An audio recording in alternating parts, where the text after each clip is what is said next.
Hello students, welcome back to my channel. This is Monica. Today I'm going to share you the questions that were appeared in yesterday's IELTS exam. So I'm not going to share for academic students but also for GT students. Let's start. So the first task, this was for academic students. The map below show changes in the art gallery ground floor between 2005 and present day.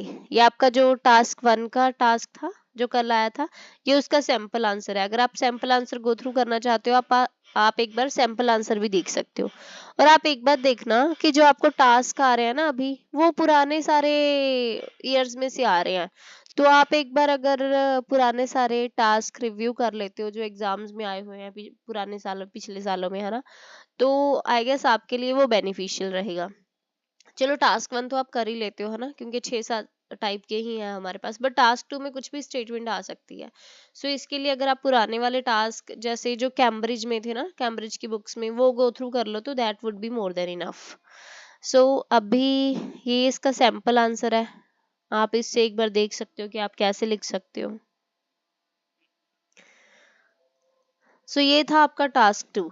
Task two आपका था, in many countries the proportion of older people is steadily increasing, does this trend have more positive और negative effects on the society.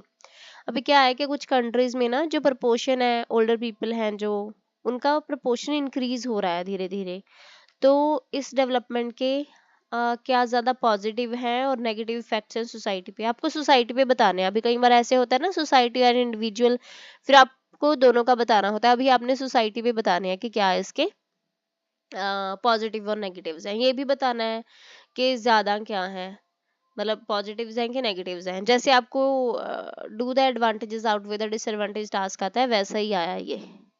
तो इसका ये sample answer रहा।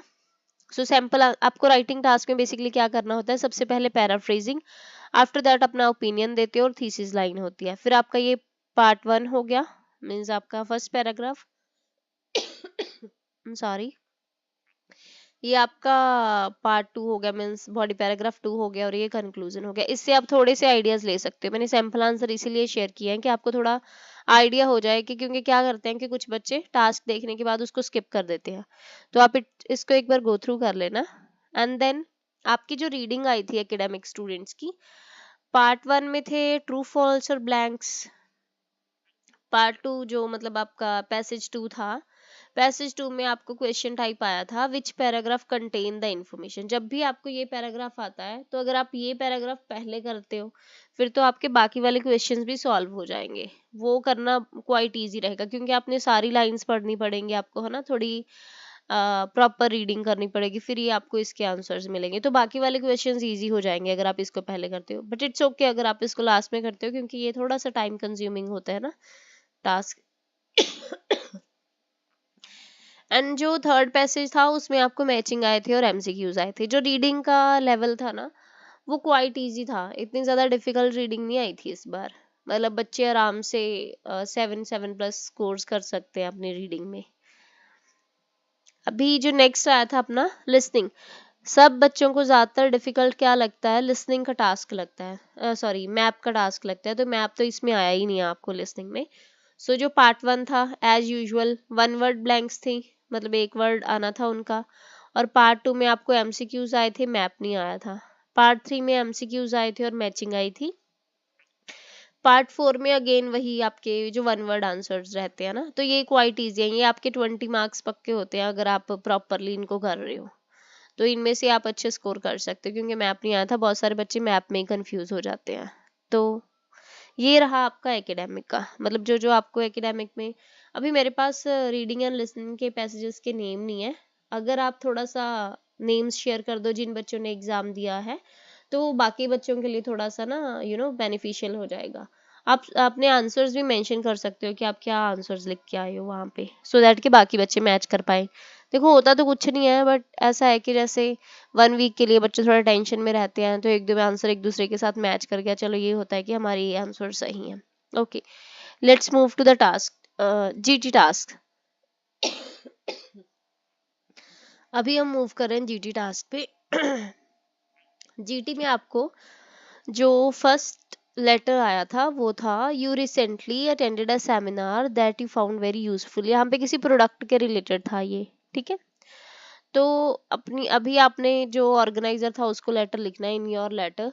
देखो exact तो नहीं है, थोड़ा सा जैसे बच्चे बताते हैं तो उसी के हिसाब से फॉर्म किया है ये। Explain what the seminar was about, किसके बारे में था वो। Describe what you found particularly helpful, आपको क्या चीज हेल्पफुल लगी उसमें।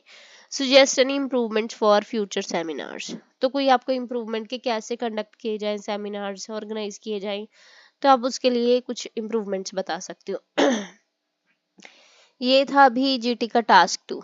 तो सम पीपल से पेरेंट्स सॉरी यहाँ पे should not allow children to do activities which could be dangerous, do you agree और डिसएग्री। ये वाला टास्क आया था बच्चों को जो जीटी में जिन्होंने अपियर। आप इसके एक बार थोड़े से पॉइंट्स देख लेना कि क्या क्या लिख सकते हो पॉइंट, क्योंकि आप ऐसे स्किप कर देते हो बट कई बार जब आपने एग्जाम देना होगा तो सिमिलर सा टास्क अपियर हो जाता है, सो आपके लिए फिर डिफिकल्ट हो जाती है वो चीज़। अभी जो रीडिंग के पैसेजेस के नेम है वो थोड़े से पता है, अगर आप देख सकते हो तो themed park in Australia, sorry यहाँ पे स्पेलिंग मिस्टेक है, टाइपिंग मिस्टेक है सॉरी, ये आना था यहाँ पे। देन स्पोर्ट्स के बारे में था, how to open a home business, company car glaciers. अभी ये जो है रीडिंग पैसेजेस के नेम है, तो आप ये देख सकते हो। सो ये था आपके कल के एग्जाम का रिव्यू। अगर किसी भी बच्चे को आंसर्स या कुछ भी लाइक रीडिंग के पैसेजेस के नेम है तो आप प्लीज़ मुझे कमेंट सेक्शन में बता देना, सो दैट कि बाकी बच्चों की हेल्प हो पाए। अगर आपको ये वीडियो अच्छी लगी हो तो please like and subscribe and अपने फ्रेंड्स के साथ ज़रूर शेयर करो जो आईएलटीएस एग्जाम के लिए प्रिपेयर कर रहे हैं। Okay, thank you so much, bye bye, take care.